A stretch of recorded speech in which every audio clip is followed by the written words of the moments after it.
Hello guys, just follow it. My name is Sotiris. You, δεν ξέρω. You, no. Σήμερα θα σας μάθω πώς να παίξετε μπάσκετ για να... όχι, δεν λέω ότι δεν ξέρετε, ξέρετε και πάρα πολύ άμεσα.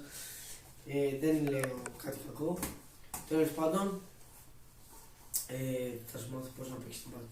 Το μπάσκετ, π.χ. πάντα φτύνεις έτσι στα χέρια σου,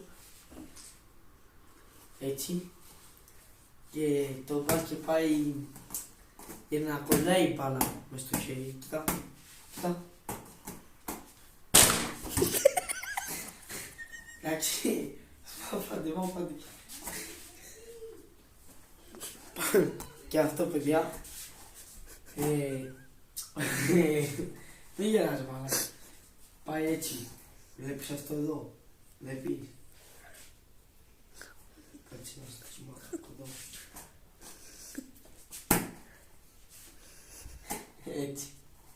Πρέπει το καρπού το σπάμε. Το σπάμε. Το καρπού το κάνουμε έτσι.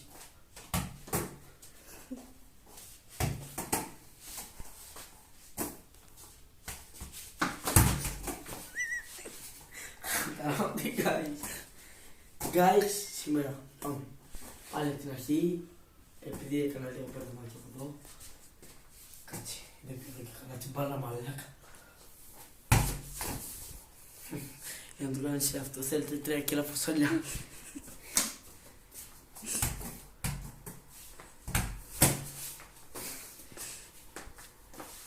Και παιδιά, είναι ένα χοντρό παιδί.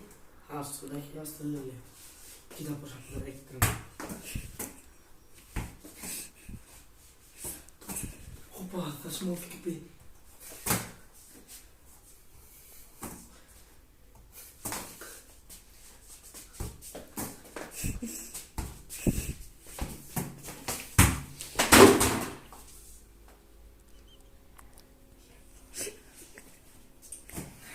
Και τέλος πάντων, guys, πάρτε την μπάλα.